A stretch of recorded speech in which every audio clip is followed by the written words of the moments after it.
Hey guys, good afternoon. Thank you guys for joining. Y'all pardon me not being on camera because I'm trying to multitask and try to get my videos out. So y'all don't feel no type of way that I'm not on camera, honey, because I'm trying, okay? I'm trying. But let's get into this news, honey, because we got a few things to talk about, a few updates we have for you guys. Let's go. This is gonna be a good video. Because baby, we got all the tea on this video. So I hope you guys are ready for that. Shout out to everyone in the chat because we got to get through this. Of course, everything said in this video is alleged, and in my opinion, you guys see the thumbnail, you guys see the description of most of what we're going to be talking about and or covering. So hey, put your seatbelt on and let's ride.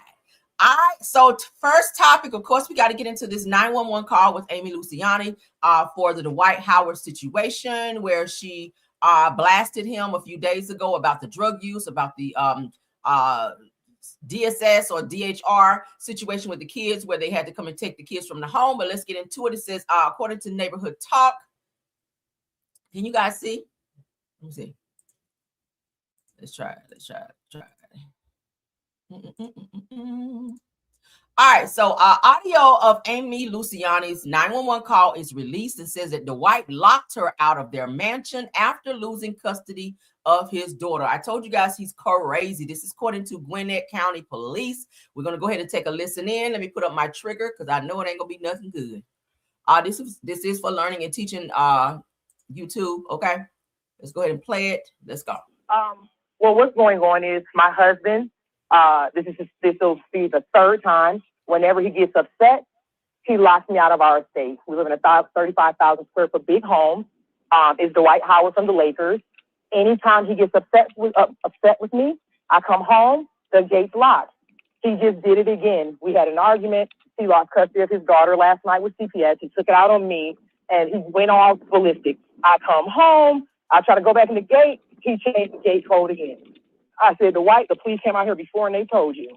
It is illegal to do this to Miss Howard. This is your wife. I've been here for 15 months. We've been married for 12.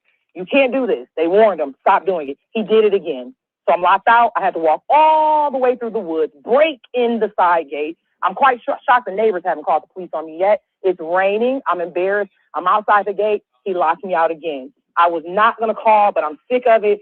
I cannot keep being made to sleep in my car when my husband gets mad because he's a multi-millionaire and he's an NBA star. It's wrong. I want somebody to come out here. I don't know my rights as a wife, okay, but for me to be standing outside, it's ridiculous.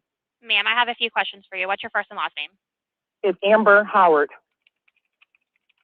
Okay, and I'm just going to ask you some questions. Is there any alcohol or drugs involved today? No, ma'am. Okay, any weapons? I mean, what does that mean? Like, do we own them in the house? Does he have a weapon on him today? Oh, no, ma'am. No, ma'am. Do you guys have weapons in the house, though? Oh, for sure. Over 1,000. We have a gun room, a very nice gun room, but that's way far away from the house on the property. Damn, tell all the business. Okay, and where are you right now? I'm standing outside in the rain. And can you go ahead and give me a description of yourself so officers know who to look for? Are you black, white, Hispanic, or Asian, ma'am? Yes, ma'am. I'm black. Yes, ma'am. I'm black. I have on blue jeans with a gray hoodie and a gray hat. Gray hoodie, blue jeans, and black hat. Perfect. Okay, and where is he right now? I have no clue. Our house literally is huge. I don't know where he's at, but I don't know. I'm sure he's looking at me standing at the gate looking stupid. I don't know. Okay. All right. Do you have your car with you? No. Got Uber down. Okay. All right. Just stay right there for me, and we'll have officers there as soon as possible, okay? Call us if anything changes. Yes, ma'am. Thank you so much. No problem. Okay. Well, what's going on is my husband, So it sounds like there has been, according to her, 3 months into the marriage, there was she had to call 911 and the police had to be involved in something going on with the two of them of a domestic dispute. This is not the first time. I know she says in the past 3 weeks, the police have had to come to their home. So this sounds like this has been a very toxic situation from the very beginning. They've been together 15 months, married 12 months. And of course, you guys know on the 9th, she was on live in her car with all this cocaine in a bag, talking about he gets high and all the things that he's been doing, where CPS had to come and remove kids from the home at his because of his actions. Royce has already revealed that the two of them go out of the country and leave the kids in the home alone. That is a huge house, 35,000 square foot. Those children should not be there. I don't give a hot damn if it was 1 square foot. You guys are supposed to be their parents. Sounds like a lot of things have been going on. Do I feel sorry for Amy? I gotta say no, because this is something that you knew going into it in terms of what it was. You left the situation and came back to it. Why are you Ubering around when you should have a car if you're his wife? Unless that's just something you chose to do. And the fact that he continues to lock you out, that is an illegal eviction. He cannot do that. The reason Dwight Howard continues to get away with the things that he do and continues to do is because of who the fuck he is and how much money he has and his status. These women need to leave him alone. He don't want no woman, allegedly. We'll say that because he hasn't come out yet to acknowledge what his real issue is. I feel like he's in the fucking closet. Ain't no more room in the closet, bitch. Come out. I'm so sick of him, and he's so arrogant, and he really feels like he just ain't gonna ever go down because of who he is and his money. He's been going after Royce for 14 years and still got her ass in and out of court. Amy, you are next. He is about image. He is about getting his way, and these women need to stop messing with him. So that's the 911 call where Amy Luciana had to call and say, hey, I'm standing out here in the rain. He's locking me out once again. Every time he gets mad, this is what he does. But yet you're still there. 14 months really ain't that long, sis. I don't know what's keeping you there, what your loyalty is in this situation where you continue to be looking stupid with this guy who loves to run around secretly with trannies. Let's move along, honey. Mama D was in a dance off. You guys, we got to get into that because I really thought this was funny just to lighten the mood of what we just witnessed with this 911 call. Let's go ahead and get into this with Mama D child out here. They had like a granny dance off child. Mama D will always give you a nice laugh and a gag, honey. Shout out to Rizzo Rain. This is where I saw it. They said Mama D won the senior citizen twerk contest. Child, whose grandma is out here twerking? Child, they said Mama D was looking like a Grandma Sierra on stage. Now she's dancing to, or they're dancing to the song, Juvenile song, Back That Ass Up. Okay, you guys know what it is. I will play just maybe like a second or two so you guys will know what song it is. Then I got to cut it because, of course, y'all know we cannot play music on here. Not approved by YouTube. Okay, so let's go ahead and get into it. So you guys, I'm gonna play her dancing, but we're gonna play a snippet of the music. Let's go.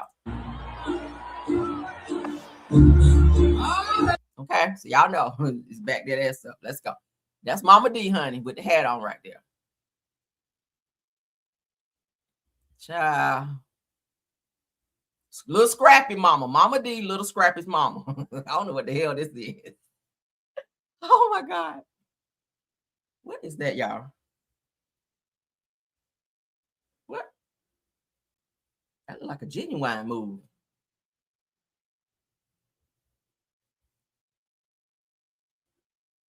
She's in good shape, though. For 60. Okay. She can move for 60 now. I ain't mad. Them little knees still work, don't they? Oh, my goodness. That's her. All right, so hold on, because I saw another video of another woman that was involved. Hold on, because she got the video of the other person.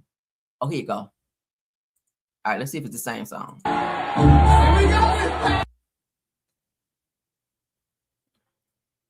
So I think this is contestant number 2. She don't sound like she don't look like she on beat. Here goes some other contest. Oh, that's contestant number 2. Okay. Mama ain't taking them knees too low. I know that. Oh, what? Okay. Who grandma is this? Hey. Who grandma is this, y'all? Okay. Yes, get it, honey.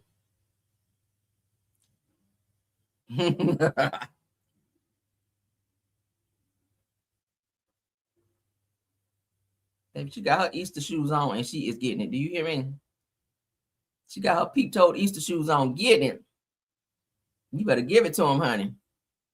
Give it, honey. Give it. I love stuff like this. I be cracking up. What do y'all think? So yeah, hands down, according to the other contestants, you guys can see Mama D won hands down, baby. She was all in the floor. She was doing genuine moves. She done turned into Sierra on their ass. She won that hands down. All right. Mama D won the dance off. All right, moving right along, just to lighten the mood. Just a little haha. All right, so now I got to update you guys. We talked about this pastor who was out of line, who told the congregation that they had to bring their tax returns to the church house so he can look at them because they ain't bringing in enough money in the church. All right, so I also have the updated video that we're going to look at after, I think the next Sunday or the next service, where he actually did get a chance to review some of their tax returns. Some of the members was like, fuck you, ain't bringing you no damn tax returns. And he goes off. So we're going to look at that here in a second. But just to refresh your memory, for those of you that did not get to see that video, if you haven't seen my video yet, I have it right here. I'll replay it. I'm happy to do that. Let's get into it. Then we'll look at the updated video, okay? Let's get into it. A circulated video shows a pastor telling his congregation to bring a copy of their tax returns to church so that he can review them, declaring, I'm going to put a stop to some of y'all playing in my face during tithes and offerings. So it looks like they're not bringing in the amount of money that they thought they would. So he is saying, hey, I'm going to look at tax returns to see why y'all holding out. I know y'all making money. Y'all just cutting me short. Right. So let's go ahead and get into him. The nerve of you. Next week, I am asking that all church members bring a copy of your tax return so that I can review them. I'm going to put a stop to some of y'all playing in my face during tithes and offerings on Sunday morning. Amen. It's tight, but it's right. Thanks. Not as tight, but it's right, child. And they send it, amen. All right, so now let's get into the update, okay? We ain't going to stay on this long, child, because we got to move along. Let's get into the update, because he bold. I would have walked the hell up out of there, but let's get into it, child. The deacon standing up there with the little... with the offering plates, child, they ready to collect tax returns and all this other stuff. Let's get into it now. Securing the bag, it said the pastor previously asked the members to bring a copy of their tax returns so that he could verify income. Who the fuck is he? Said that some obeyed, some did not. Hear what he had to say, child. Y'all ready? Let's go. Shout out to Hood Hibachi. For those of you who brought your tax returns as I requested, thank you for your obedience. For those of you who did not do as I asked, I will deal with you all immediately after service. We gonna get this money where it needs to be, one way or the other. Amen? Amen. For those of you who brought your tax returns as I requested, thank you for your obedience. For those of you who did not do as I asked, I will deal with you all immediately after service. We gonna get this money where it needs to be, one way or the other. Amen? Amen.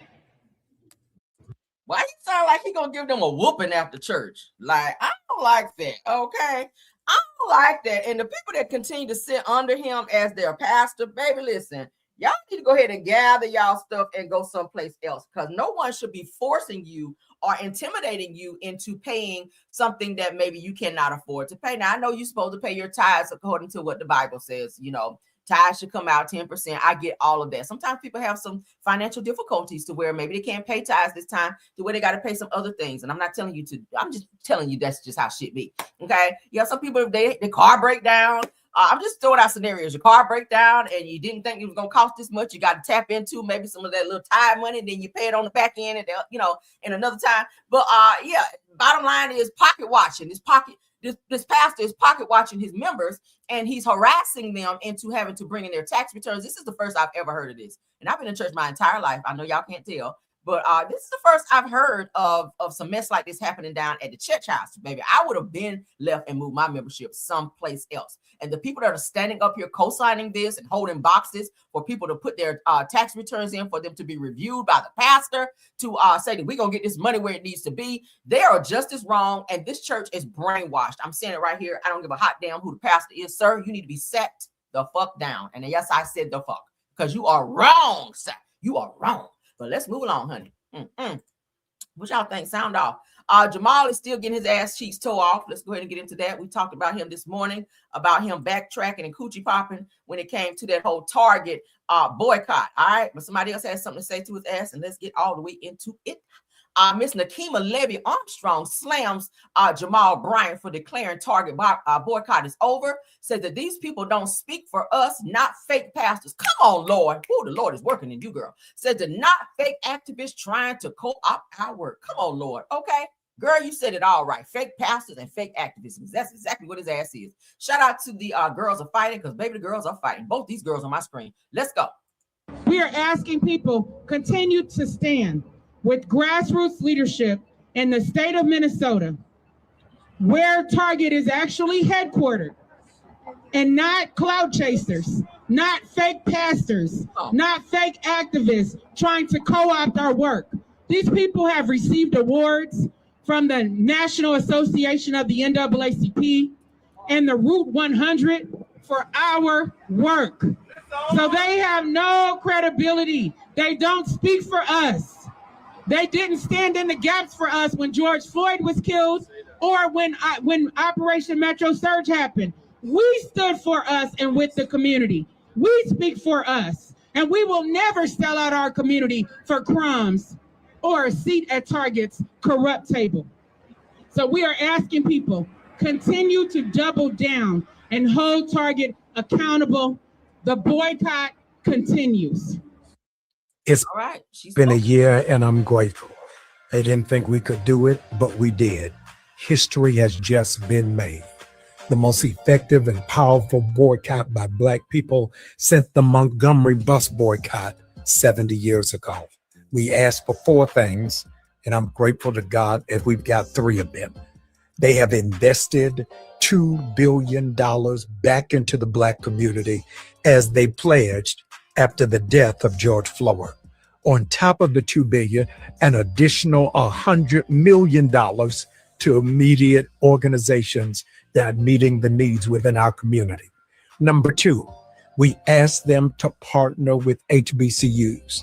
They have found, and we have found collectively, one that will do our pilot program with 12 other HBCUs to follow. Number 3, a reimagining of DEI. It's been a rough year for our community. 300,000 Black women have lost their jobs, and this is the highest unemployment for our people in years. The only thing that we didn't get accomplished, but we're still working towards, is an investment into Black banks. And I'm believing by grace, it's going to get done. This new CEO has come handling business, and I'm glad to walk with him. The immediate target fast has come to an end. We claim victory. We're grateful. Go in or stay out. But I'm grateful unto God. It's open. Not according to Miss Nakima Armstrong over here. Now, Minnesota civil rights attorney and activist Miss Nakima Levy Armstrong is pushing back, against Jamal Bryant after Atlanta Pastor Jamal,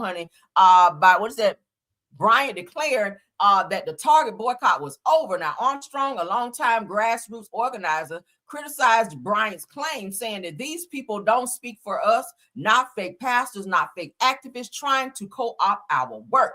Now, the boycott originally intensified after Target rolled back diversity and equity and inclusion initiatives. Now, following the unaliving of George Floyd, a local organizer in Minnesota have been leading sustained efforts to hold the company accountable. Now, Armstrong emphasized that the campaign will continue until Target fully addresses the community's demands. And that's how it's supposed to be. When you're boycotting something, you don't give in because the time has been so long or you guys are tired of boycotting.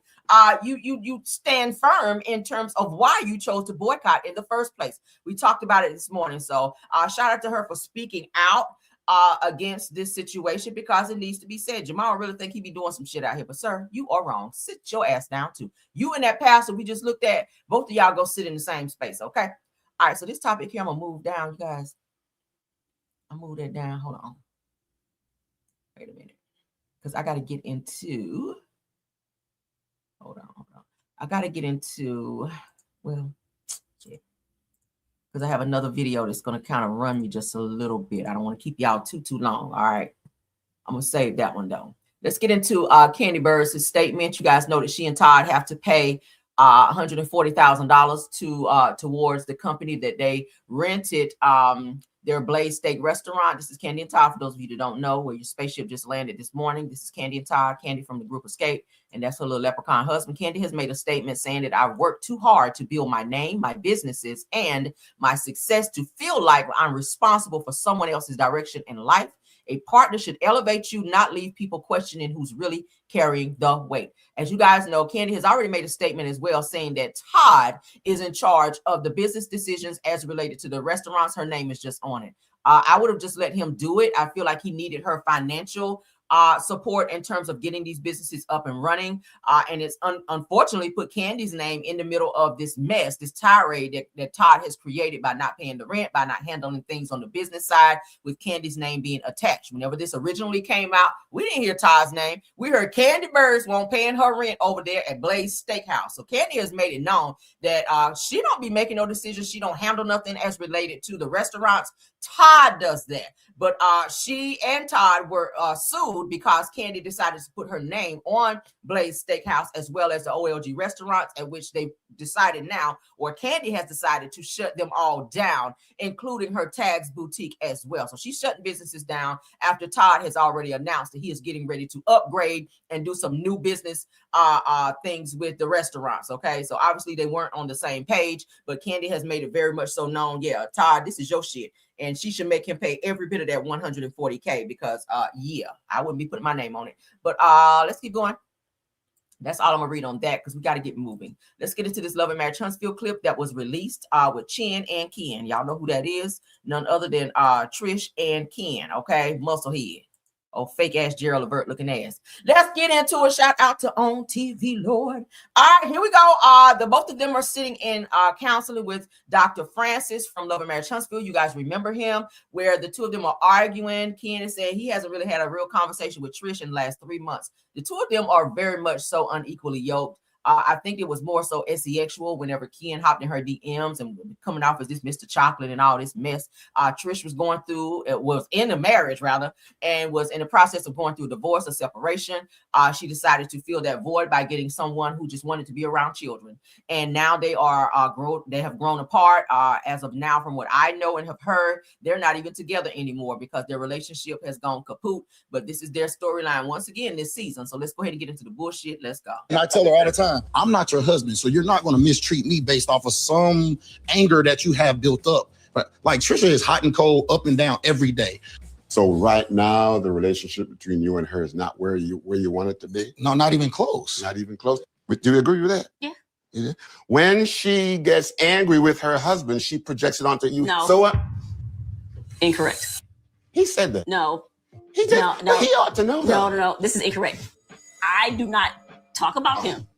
I don't mention the guy. You're actually listening to what he's saying. Okay, yeah. Nobody asked you. Did you mention him? The anger that you lash out in our home comes from that. Comes from the situation with him. He's brought up in arguments and all kinds of things. I don't talk about this guy. Trisha, I haven't talked to you for real in 3 months. And I tell her all the time, I'm not your. These two are so toxic. These two are so toxic. We already saw a blow up between the two of them when Ken revealed that he's paying all the bills in the home and Trish's car broke down and all this other stuff. I feel like Trish is comfortable with having a man in the house. That's something that she's accustomed to, being that she and Marquez were married. I think that she and Marquez grew apart. She was entertaining Ken while she was still in the same house with Marquez, which then he chose to move out. But and then she moved Ken in very quickly after that situation. They've been trying to make this situation work. They're on two different pages where Ken wants to get married. She does not. Maybe this is for the best because Trish has a lot of healing to do. She suffered loss of both of her parents, which she is still dealing with that emotionally. She definitely needs to be in some very intense therapy so that she can figure that out. She's also going through a very public divorce. And it did not go well for her. And now she is fighting with this person whom she has quickly moved on to, which now has added more logs onto this very, very high campfire that she is living in. Trish is batshit crazy. I'm going to go ahead and say it here. I feel like she does not hold herself accountable for her emotions and for what she's dealing with. She hides how she feels. She hides the pain that she's dealing with, and she tries to mask it as the fact that she feels that she's normal when really she's fucking crazy. And anybody that decides to move in with or be with her, they need to self-evaluate as well. You cannot fix a broken person when they choose not to fix themselves. I'm gonna say it again. You cannot fix a person who is broken, who refuses to do the work, who refuses to acknowledge first and foremost that they have a problem, and that's Trish's problem. She wants to, on the outside, appear and to say that she's fine and she doesn't need help, but on the inside, it's a raging bull. It's a raging bull in a fucking china shop, and the girl needs to be on some fucking medication. There, I said it. Let's play it one more again, then we're gonna move on. Your husband, so you're not going to mistreat me based off of some anger that you have built up. But like Trisha is hot and cold, up and down every day. So right now, the relationship between you and her is not where you want it to be? No, not even close. Not even close. But do you agree with that? Yeah. When she gets angry with her husband, she projects it onto you. No. So what? Incorrect. He said that. No. He did. No. He ought to know that. No. This is incorrect. I do not talk about him.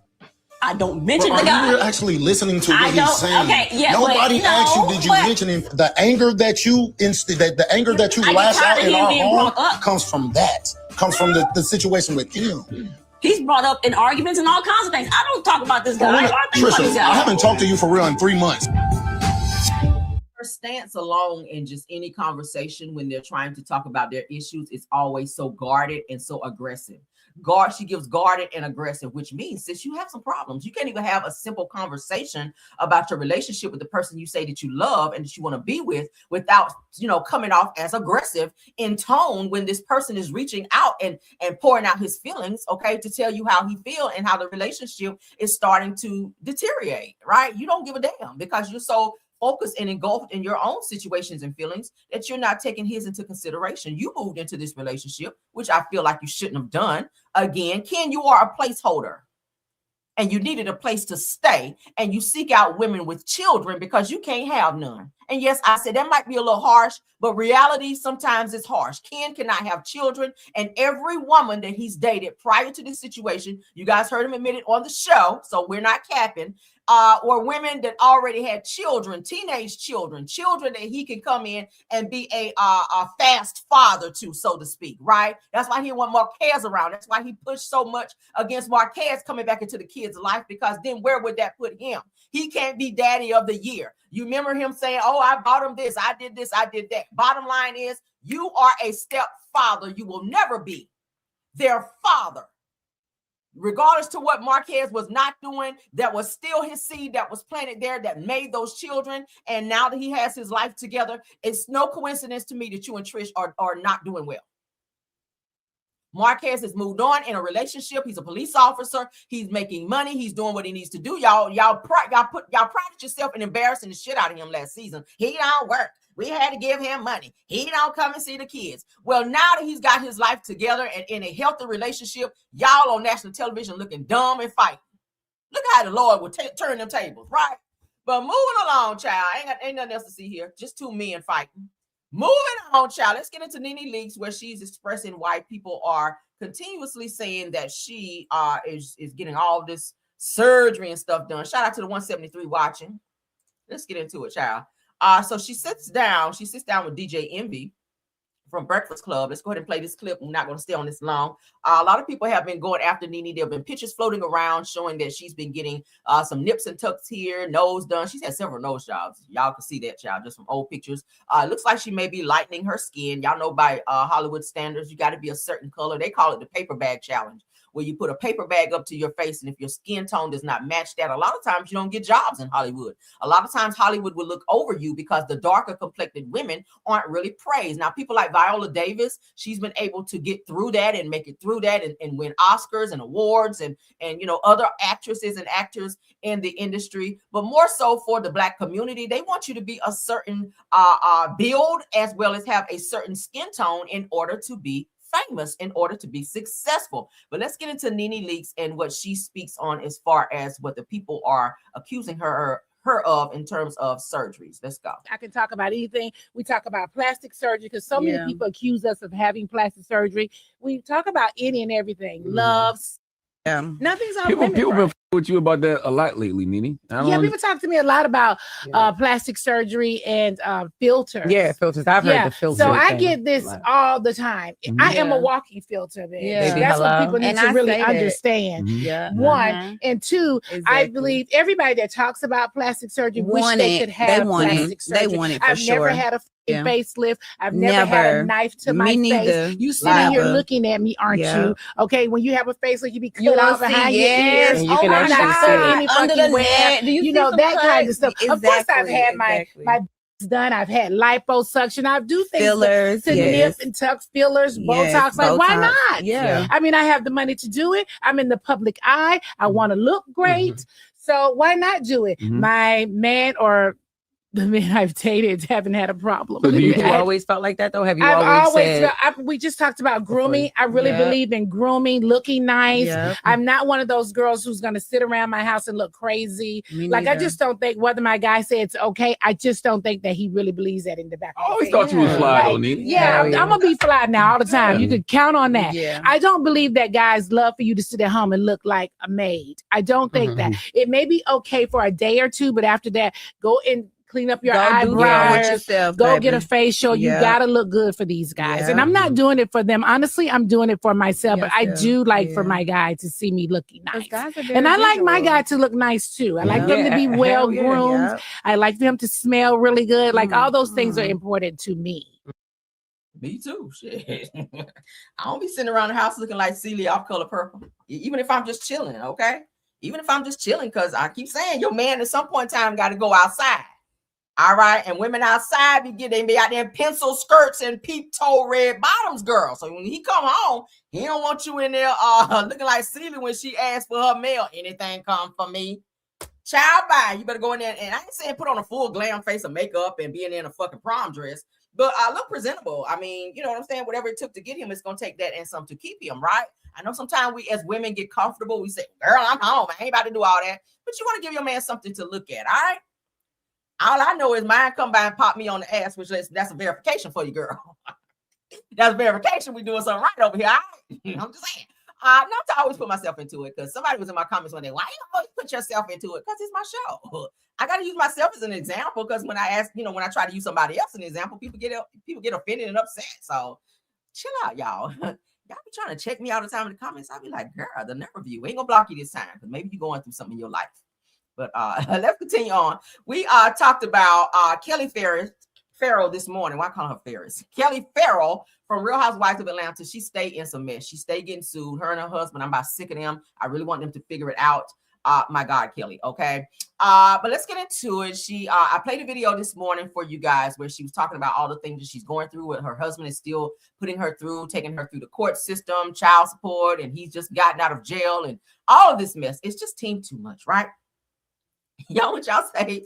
Y'all cracking up in the comments. Oh my God. Okay. So it says the Real Housewives of Atlanta star Kelli Ferrell says that her ex-husband Mark Ferrell owes nearly $8,000 in child support. So we back on this again. He literally just got out for being in arrears with child support and owing back child support in the I think it was like 80-something thousand. I think they said he caught up and paid the arrears. He was able to get out of jail. So now he's right back there. I feel like she hates his guts and she's going to have his ass locked up again. So let's get into it. Real Housewives of Atlanta star Kelli Ferrell says ex-husband Mark owes $8,000 in child support. The Real Housewives of Atlanta star Kelli Ferrell is back in court with her ex-husband Mark Ferrell over alleged unpaid child support. He did say his money was funny, that Kelli ran through thousands of their dollars that they were to share in a business venture that they were in, as far as Nana's Chicken and Waffles. That is a business that they shared. And Kelli has ran through the money and misappropriated those funds. And now that's put him in a space where he is trying to scratch and survive and do what he needs to do. And she's still out here going on. I told you guys, she just went on a very expensive Mexican trip with her kids, okay, to Mexico, to a really nice resort. They flew first class and everything. She went live and showed all of that. So these are things that her husband can show, that she's still burning through the money when they are in dire straits in terms of the financials. Let's get into it. Kelli, who has primary custody of the former couple's 3 children, claims that Mark is not up to date on his $3,991 per month child support payments. Kelli alleges that Mark failed to pay support for January and February, totaling $7,982. Now, the reality star claims that her ex had the ability to pay, but willfully did not, placing undue hardship on the minor children. They look like they were having fun in Mexico, though. Not to say he shouldn't pay the child support, because he should. You owe it. Now, last year, Mark was thrown in jail after Kelli accused him of owing back support. He was later released after paying the unpaid balance. Now, Mark previously accused Kelli of blocking his access to the children, which she denied. Now, representative for Mark told TMZ that Mr. Ferrell has remained in consistent communication with Ferrell and her legal team about his financial circumstances and his efforts to secure employment. According to a representative, he has provided his bank records and pay stubs to show he does not have the funds to pay the monthly support. Now, he does need to go back to the courts and have them adjust his child support payments if he's not making what he used to make when his finances were in a different place. Because I don't feel like a court should allow or be requiring you to pay something that you're not making. Child support is what you, according to what you make and or bring in, right? So if you're only bringing in $2,000 a month, how the hell you paying out $3-some thousand when you still got to pay rent and still be able to live, right? So he may want to go and have that adjusted, or else you're going to be constantly locked up for not following the courts and rules and regulations of the child support arrangement. So the representative also stated that Mark paid Kelli $61,000 in December of 2025. Where he get that from? Now said that Mr. Ferrell has repeatedly expressed that he wants to support his children and remain an active father in their lives, but at the same time, he has made numerous requests over the past several months to see his children, which have gone unanswered or denied. Kelli, you cannot do that. If there is child support, I know in Georgia, if there's child support, because I have a friend who's going through it right now as we speak, you cannot withhold once paternity has been met, and once they found out that this person is the father of said children, you cannot keep them from seeing the child, especially if they're paying child support. So he definitely does have rights to see and or interact with his children unless there's some type of court order where he is to stay away from them, right? You don't get to take the money and tell him he can't see the kids. Like, that's some fucked up stuff. They do have a right to see their father.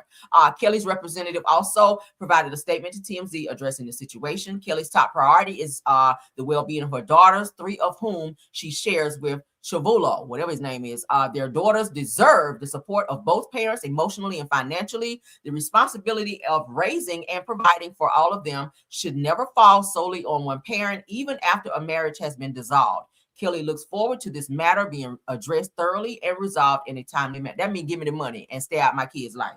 Kelli is a hot ass mess out here. I don't see it for Kelli because Kelli played too many damn games. All right, we are into the portion that I've been ready to talk about. We've been waiting for. Jarvis Butts has been sentenced today. We're going to take a look at this. Y'all, I had to speed it up just slightly so we don't have that lagging. Okay, so y'all let me know if you can understand everything that's being said in this video. I went ahead and pulled it. Shout out to WXYZ TV Detroit. This situation happened in Detroit for Naziah Harris. You guys remember the story or the case rather with Naziah Harris, the young girl who was impregnated by her aunt's boyfriend, who wound up unaliving her. They've yet to find her body, but he has admitted that he did unalive her. They haven't, like I said, haven't found the body, but he is being sentenced. Let's go ahead and take a look so that we all can see together. I have not watched it yet, so I will be watching it for the very first time with you guys. I do have on the closed caption, so you guys will be able to hear and or understand everything in this video. Okay, let's get into the sentencing hearing for Jarvis Butts. Let's go.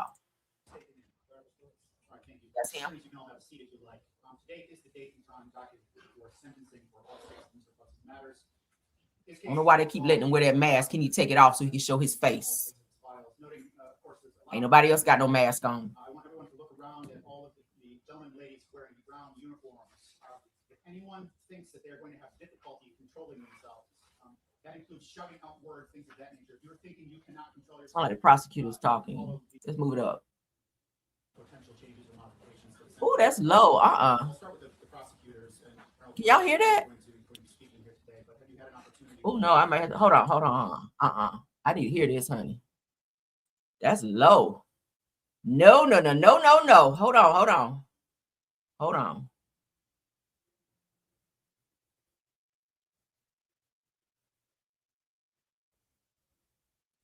Give me a second, y'all. We're gonna watch this thing, honey.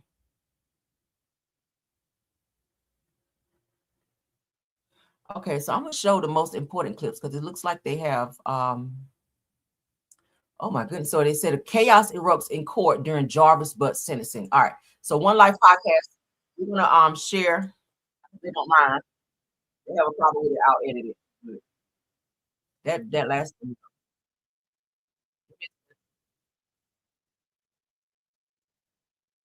So I'm watching this for the very first time with you guys as well. So I'll be pulling the most important videos or clips rather with this, since that one did not play as it should have. We're going to get into it, honey, though. This is the grandmother who I feel her ass should be locked up as well, because you didn't report Naziah is missing until 24 hours after this girl was, and you knew she didn't come home that night, and you got your ass right in the bed. You took your wig off and got your funky ass in the bed and ain't said a damn thing to the police, but you sit your fake ass up here crying when you didn't give a hot damn about that girl. But let's get into this. They're saying the chaos erupts in the court during Jarvis Butts sentencing. Let's get into it. Shut the fuck up. Man. Hold up. We ain't gonna watch all of it. I want to see where the chaos erupts. Let's see. Shout out to this podcaster. All right.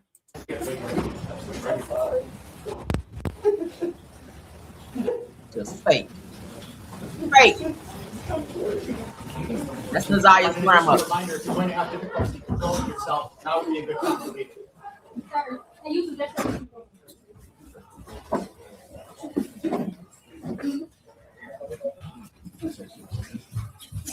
Someone said it was low during the whole hearing. How would they do that? I think everybody's been waiting to see this. Now here they go.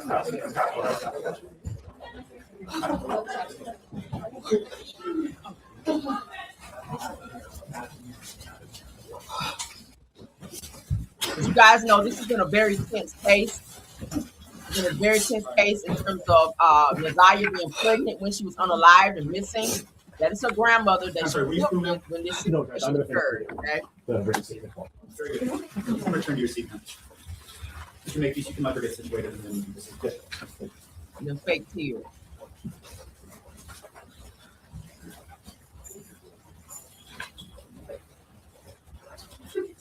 Here's Jarvis.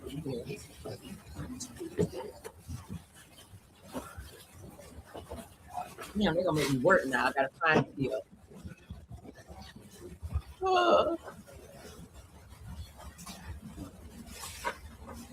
Whenever you're ready. Thank you, Judge. I'm going to go where I remember her stopping. Posting pictures, setting up GoFundMe fundraisers in Nazaya's name without my permission. This has also affected me financially, and people doing podcast shows, emailing me, people that I don't know coming to my home, knocking on my door constantly. This is really hard and has been very painful for me, and I pray to God that no one and no other family will ever have to endure what me and my family have endured. This deserves attention and ongoing awareness to other families and people so that this does not happen to anyone and other families like this has happened to me and my family.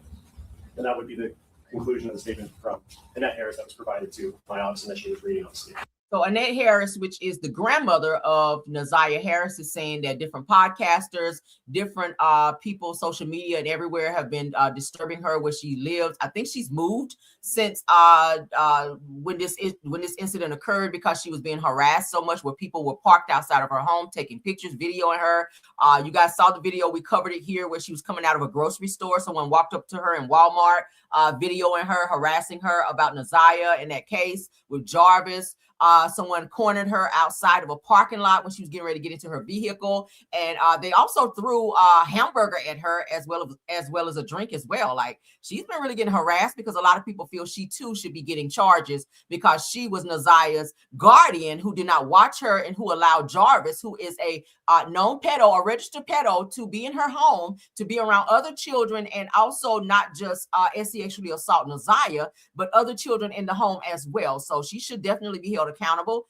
Her children were removed from the home from DHS or Child Protective Services as a result of this situation. And since then, her grandchildren from her daughters, her twin daughters, both of whom dated and have children by Jarvis Butts, those children have been removed from them as well because they did not want to fully cooperate with authorities when they were being questioned about Nazaya's whereabouts. I don't even need no notes for this. That's how much I'm up on this case. But let's go ahead and get the next clip. I'm sad that clip did not play, y'all. Damn. Let's see. Fight breaks out.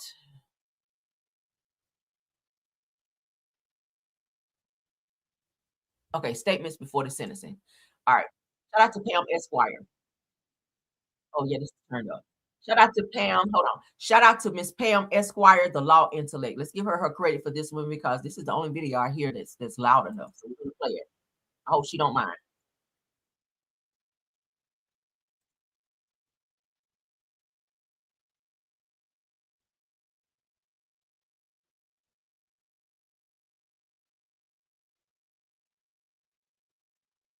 This is for learning and teaching.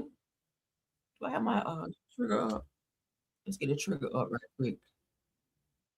Just in case they say something crazy, child. Be on ready. This is for learning and teaching. Shout out to Pam Esquire.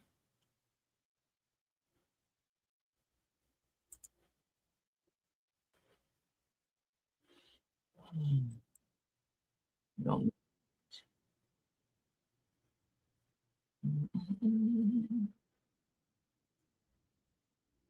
No closed caption. Sorry, guys. All right, let's skip ahead a bit. I just want to be able to see the sentencing. They're going to be bringing Jarvis in, looks like, here in a second, because he's not in the courtroom yet. Okay, they're approaching. Can't hear it. All right, let's keep going.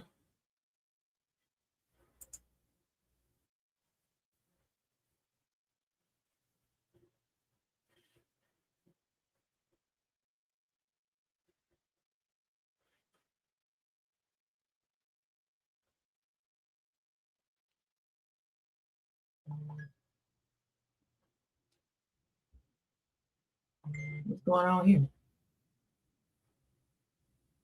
Child, they are doing the damn most.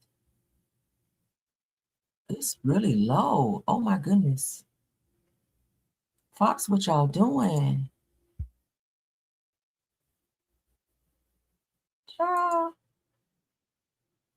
Okay, we just heard that. I don't care. Y'all bear with me. I'm sorry. This is Fox News' issue because they pretty much did not have it turned up loud enough.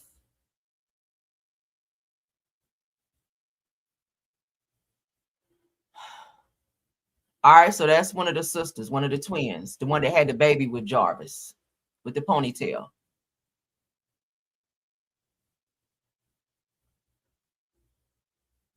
Can't hear a damn thing.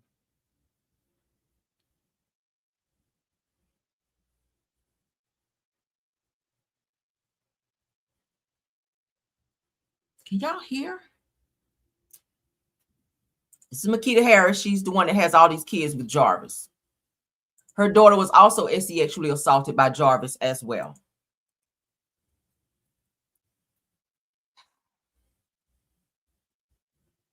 Y'all can't see or hear. Give me 1 second, okay? Give me 1 second. Give me 1 second. Give me 1 second. There's something's going on with the sound and something is sweet Jesus. All right, let's try again. My apologies, guys. Bear with me.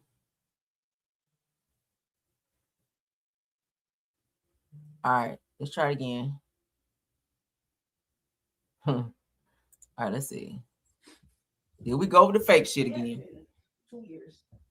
2 months. 3 days. Can't hear nothing. Since we heard, seen, or even physically touching his life. This has tremendously affected my family and I, mentally, physically, and emotionally. Yeah, we can't hear. Let's stop. Y'all bear with me. I have not heard it yet. I'm trying to find a video that's loud enough for us to hear. Let's see if CBS Detroit got it, where it's turned up. We're gonna hear this today.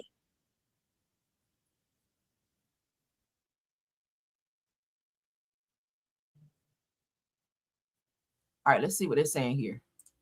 Let's see what they're saying here. My apologies for all of the switching around, but I'm trying to find something to give us this sentence. For more answers today. She's the Detroit girl who disappeared in January of 2024.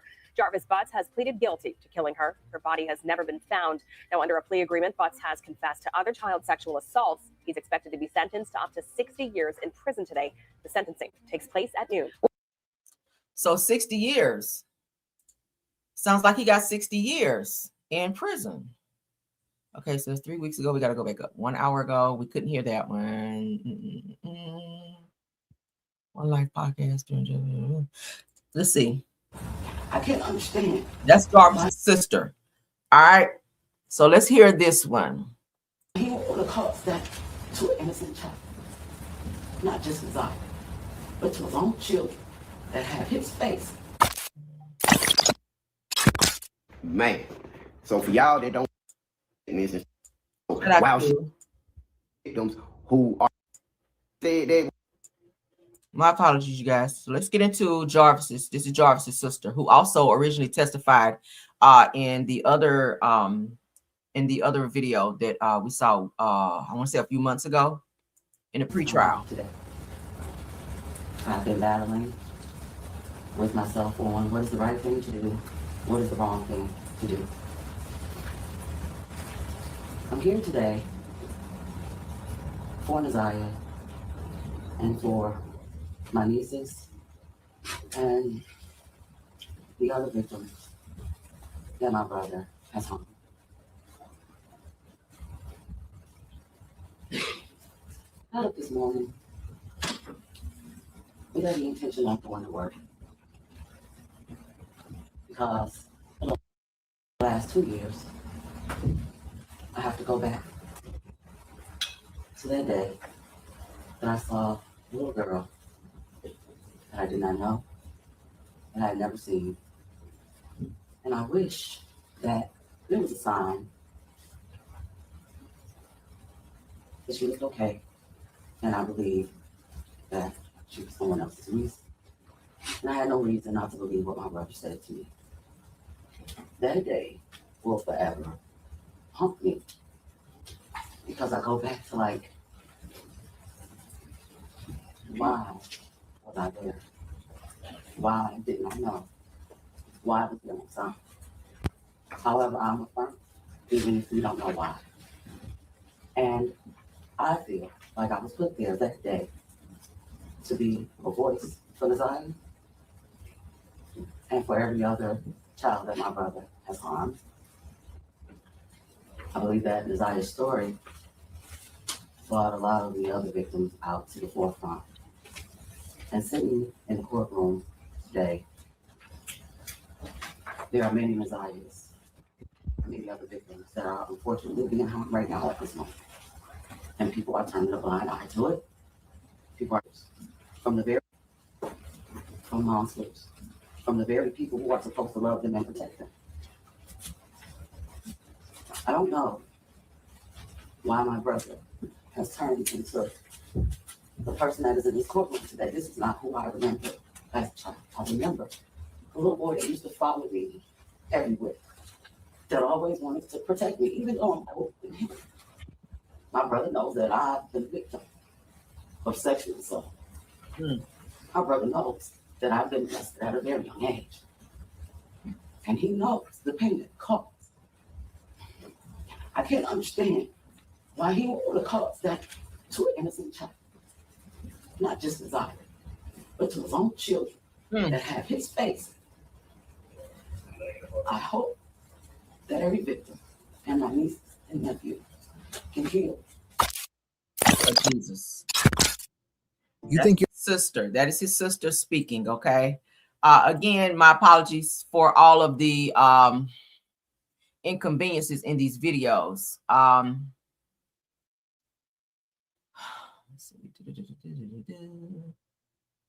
Let's see. Give me a second, y'all. I'm trying to find some videos that's going to give.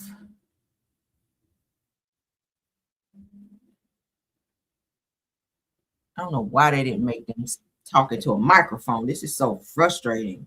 I may have to cover this on a second video because this is irritating. Can't hear a damn thing she's saying. Let's fast forward. So it looks like witness testimonies. I know you guys can't see this. I'll be with you guys in just a second. Hold on. Court TV, 42 minutes. Let's see it. Woo! Okay, Court TV. Let's look at Court TV.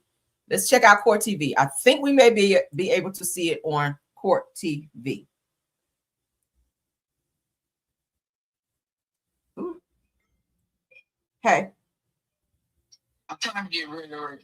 I'm actually live. People calling me on live. Oh my God. Okay. I cannot talk when I'm live, guys. Okay. My apologies. My apologies. Let's go ahead and get this video in because I don't want this video to be too long. I found the video on Court TV and it does play louder. So let's check it out. Okay. Let's check it out. Here we go. Court TV. Judge throws the book at Detroit man in teen unaliving. Okay, this was 43 minutes ago. Let's take a look at it. Woo, hallelujah. Wow, too. On each one of the 6 files. Of course, it goes without saying that the offenses that Mr. Butts is here to be sentenced on are the most serious nature. Mr. Butts has a criminal history dating back to 1997. He spent time in Michigan Department of Corrections previously for a criminal sexual conduct conviction following a plea he entered in 2005. It's noteworthy that he was paroled sometime in 2012 and almost immediately returned to his criminal behaviors upon being paroled. And Mr. Butts, I hope that you have truly listened to all of the people who spoke here in open court and the impact that your inexcusable and horrendous behaviors have had on the lives of so many people. Mr. Butts, you're going to have many years to sit and dwell on your horrible actions. And it's often noted that justice is blind, but eventually, Mr. Butts, justice sees everything. And it's noted by both sides. These 6 cases are very complex with a lot of moving parts. And I know that the prosecutor's office and the defense team spend a lot of hours working on resolutions to these 6 matters. And I wanted to thank them for their efforts. I'm also hopeful that although the court could never make the victims of any of these crimes truly whole again, hopeful that the lengthy prison sentence being imposed today is going to bring about some needed closure for all of the victims and their families so that they can begin the healing process. So I'll go case by case, Mr. Butts. I'm going to start with file 25000218018FH. Mr. Butts, for the offense of homicide, murder, and second degree of Nene Harris, court is going to sentence you consistent with the sentence agreement, 35 to 60 years in the Michigan Department of Corrections. You're not to have any verbal, written, electronic, or physical contact with Nene Harris or any family members of Nene Harris. It's either directly through yourself or through a third party that includes all forms of social media as well. You're not to be within 500 feet of the residence, school, or place of employment. I have to assess $130 for the crime victim's assessment on that file, and I have to assess $68 state costs on that file as well. The term and condition of that sentence agreement are also to make a truthful statement regarding the location of the body of Nene Harris. With regard to court costs and attorney's fees, I'll address that at the end once I've completed all of the files. Moving next into file 24002236001FH. Mr. Butts, for the offense of criminal sexual conduct in second degree, person under 13 defendant 17 or older, the court is going to sentence you consistent with the sentence agreement to 10 to 15 years in the Michigan Department of Corrections. You are going to be required to complete sexual abuse prevention programming or other treatment when you're referred by your agent. You are going to be required to register under the Michigan Sex Offenders Registration Act and comply with all requirements of that act. You must provide a completed copy of the Michigan Sex Offenders Registration form to your field agent on your first in-person report following vacating your residence, any address change, address verification, or change in your status with an institution of higher education. At each address change or verification period, you must present your Michigan driver's license or operator's license or personal identification card to the field agent at your first in-person contact. On that file, you're not to have any verbal, written, electronic, or physical contact with Michaela, M-I-K-A-Y-L-A Jackson, or any of her family members, either directly or through any other third party, again, including all forms of social media, not to be within 500 feet of the residence, school, or place of employment. Again, required to assess $130 for the crime victim's rights assessment and $68 state costs. It's also required there's lifetime electronic monitoring pursuant to MCL 750-520. And again, I'll address court costs and attorney's fees. Moving now to file number 24006232001FC. Mr. Butts, for the offense of criminal sexual conduct in second degree, person under 13, defendant 17 or older, the court will sentence you to 10 to 15 years in the Michigan Department of Corrections. Then you're going to be required to complete sexual abuse prevention programming or other treatment when you're referred by the field agent. You're going to be required to register under the Michigan Sex Offenders Registration Act, comply with all the requirements of the act, provide a copy of the Michigan Sex Offenders Registration form to your field agent in your first in-person report following vacating your residence, any address change, address verification, or change in your status with an institution of higher education. At each address change verification period, you must present your driver's license or state identification card to the agent at your first in-person contact. Again, you're not to have any verbal, written, electronic, or physical contact with Paris, Bryant, or her family members. It's either directly through yourself or if you're going to a third party, you're going to have to be within 500 feet of the residence, school, or place of employment. Again, I'm assessing $130 of the crime victim's assessment and $68 for the state costs. Again, he's going to have to comply with lifetime electronic monitoring pursuant to MCL 750-520. All right, moving into file 2500241001FH, again, for the offense of criminal sexual conduct, second degree, person under 13, defendant 17 or older. Court is going to sentence you consistent with the sentence agreement to 10 to 15 years in the Michigan Department of Corrections. Again, you complete sexual abuse prevention programming or other treatment when you're referred by your agent. Again, you're required to register under the Michigan Sex Offenders Registration Act and comply with all requirements of the Act, which have been stated here previously on the record.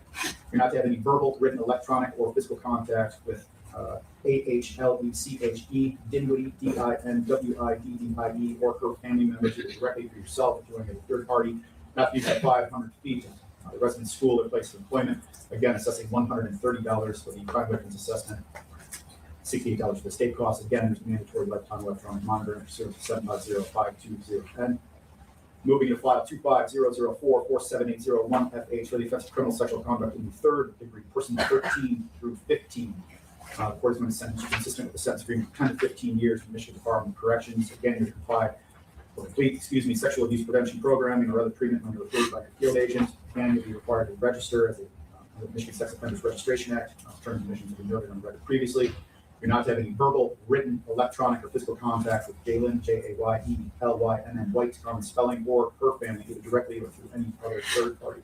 Again, you're not to be within 500 feet of their residence, school, or place of employment.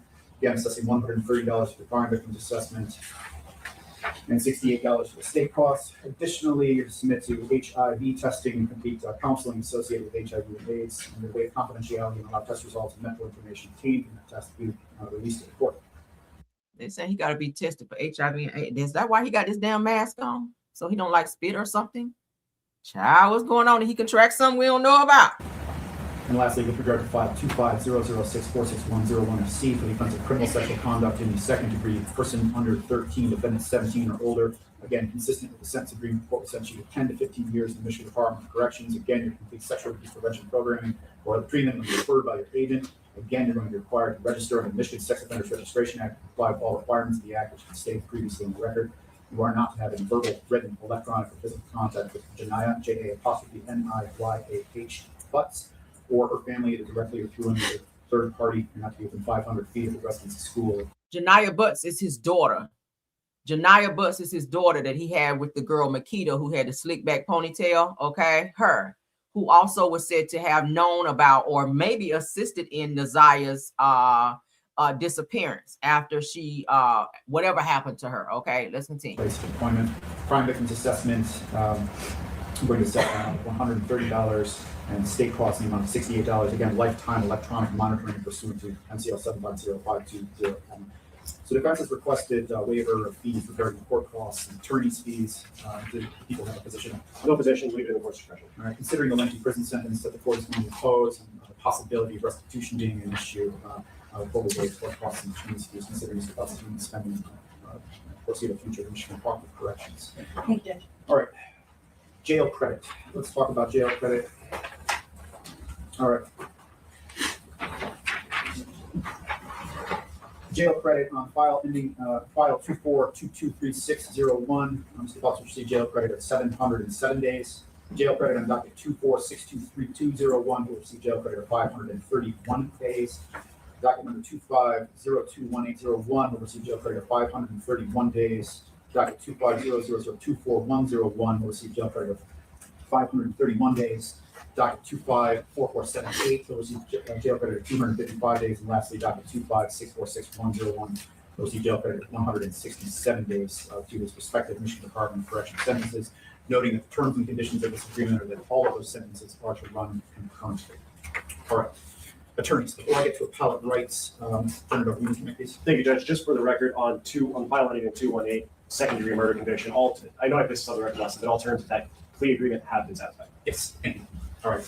And Mr. McPeace, were there? Yes, ma'am. Terry Copeland. Sorry to keep stopping the guys. According to YouTube standards, we have to do commentary in between anyway. I did want to stop it here. Terry Copeland did point out that, let me go to my screen here. Y'all bear with me. Where she says, Caramel, you know, he did give the other baby something. He did. 4-year-old did receive an STD because he did sexually assault a 4-year-old child who was said to have contracted STD or STDs, plural, by him. So he is a carrier of something, and he was running around sleeping with these kids, including his own daughter, who was around the same age as Naziah Harris, 12, 13 years old. And of course, you know, with him continuously sleeping with Naziah, and then she winding up being pregnant, she definitely was carrying something while she was carrying her baby. So it had to be if he's repeatedly sleeping with her unprotected, obviously, because she was pregnant. And according to the testing of the 4-year-old who he was also charged with prior to this entire case that we're watching right now. So he has been running around spreading STDs in minors of children, and this is not the first time. This is why he has prior sexual assault convictions against him, and he had to register as an sex offender. Okay, so shout out, thank you for pointing that out, Miss Terry Copeland. Okay, so that is true. Thanks for that. Let's keep going. Okay, Counts being dismissed. Oh, yes. Miss A.K. Ripley is more than great. Very good. Miss Ripley, if you could just kindly articulate, you can just do the last 4 of the respective file number with regard to the counts that are being dismissed consistently. Yes, Judge. Under case 2236, people are dismissing counts 2, 3, and 4 and withdrawing the habitual offender for defense notice. Under case 6232, people are agreeing to dismiss counts 1 and 3 and withdrawing the notice to enhance habitual offender for defense notice. On case ending in 0218, people are going to dismiss counts 2, 3, and 4 and the notice to enhance habitual offender notice. As to docket number 0241, people are moving to dismiss counts 1, 3, 4, 5, 6, 7, and withdrawing notice to enhance habitual for defense notice. And docket number 4478, people are moving to dismiss count 2 and withdrawing notice to enhance sentence habitual offender for defense notice. And finally, in docket number 6461, people are moving to dismiss counts 1, 2, 3, 4, 5, and 6. And hold on, that one's not right, Judge. What file are you looking at, Ms. Ripley? he just standing there with no regard. Like he just in a fucking twilight zone. He just standing there. He still has not given up where Naziah's body is, and he led them on a wild goose chase, saying that she was in the river where they found her shoe. But they dragged the river and they dragged that river, and they still have not been able to find her. I don't feel like she's there. I feel like he put her somewhere where they will never be able to find her because he wanted to be able to get away from this crime. Obviously, if he put her in that river, she would have floated to the top by now. But obviously, that's not happened. This crime happened all the way back in 2024 of January. We are in 2026 now. He is finally being sentenced in this situation, and they still have not found her body so that her family can properly give her a burial and move forward with their lives in this situation. So I don't know, the convict side of him, the selfish side of him still will not fully give up this situation with Naziah.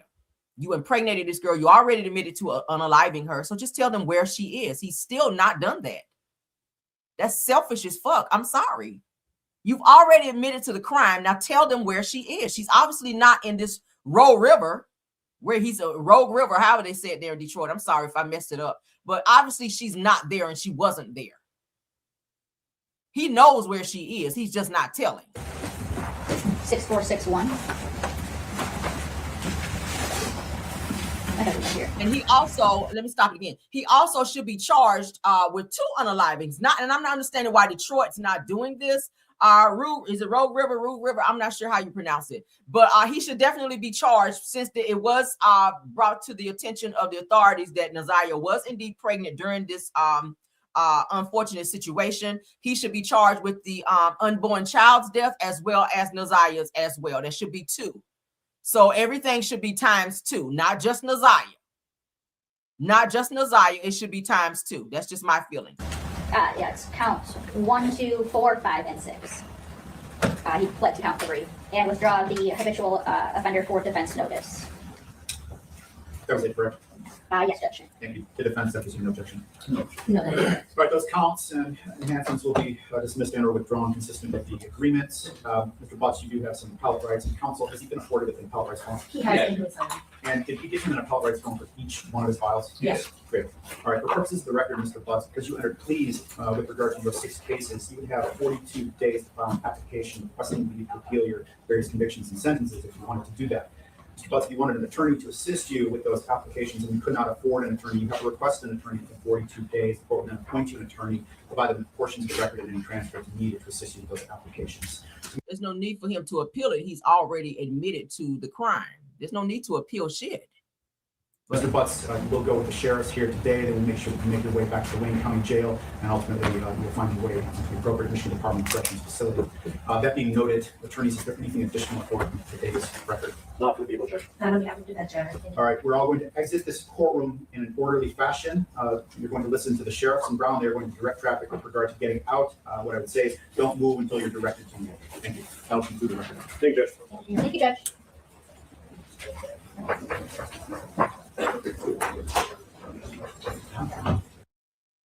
This is so sad. So that's the hearing. He did get 60 years. They gave him the maximum, which was 60 years. I don't even feel like that's enough, to be honest with you. According to how this situation happened, he did lure her. He did contact her when she got out of school that day. If you guys remember how all of this kind of played out, and was asking her to come by the shop. He did go and pick her up, and no one saw her after that. They did see her get off the bus by way of doorbell cam from a nearby house. After that, she was seen getting into his vehicle, and they did not see her after that. I feel like after she told him that she was pregnant and she was too far along and was not getting rid of this baby, he knew that it was going to come back on him after she started going to the doctor and found out she was pregnant at 12. They're going to want to know who the father is. Why are you pregnant at 12 and who is the father? Upon all of this going on, I feel like he started putting his plan into action to get rid of her and get rid of this baby. It was said that he tried to make her drink some type of antifreeze to get rid of the baby, and that did not work. And he panicked whenever she, this is what was put out there, and this is what was told to me by a reliable source. I will not give that source, but this person says that he tried to give her some type of fluid that you put into your car to make her abort this baby, and that did not happen. And of course there was a fight wherever it was, because according to the way the ground was disturbed, wherever they found her shoe, I do think that they were at some point in time by the Rogue River, and then it went from there to someplace else. I don't feel like that was her final resting place. I feel like she was taken somewhere else and probably disposed of after he tried to make her drink this fluid that you put into your car. And I think that she probably started, dry heaving, throwing up, whatever the case may be. I'm not sure. But in this case here, I do feel like 60 years is not enough. And again, I do feel that he should have been charged not only for Naziah's unaliving, but for her unborn child. Okay. He has several charges already on him for previous, as I told you guys, sexual offenses towards children. And his youngest victim was 4 years old. And let's not forget his other victims also, which included his own daughter, which was around the same age as Naziah, who are in several videos or was seen in several videos with Naziah, also seen at the body shop that he worked at, where he wasn't even supposed to be around kids because he's a registered offender. He definitely was getting around doing things that he wanted to do. And the people that allowed that, knowing that he was an offender, Makita, you was his baby mama. You knew he was an offender, and so did your twin sister, because both of y'all dated him, you nasty whores. And I got to say that here. Also, the mother, the grandmother, it was said she slept with him as well, said that she was locked in rooms with him. That's what was alleged. We'll say allegedly because I wasn't there.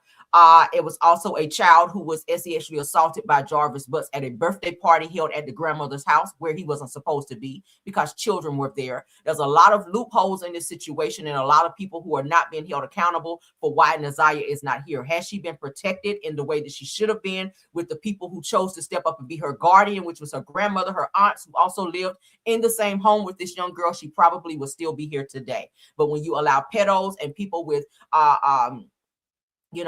sick motives to be around children when they're not healed, and when this guy obviously is a dangerous person, right?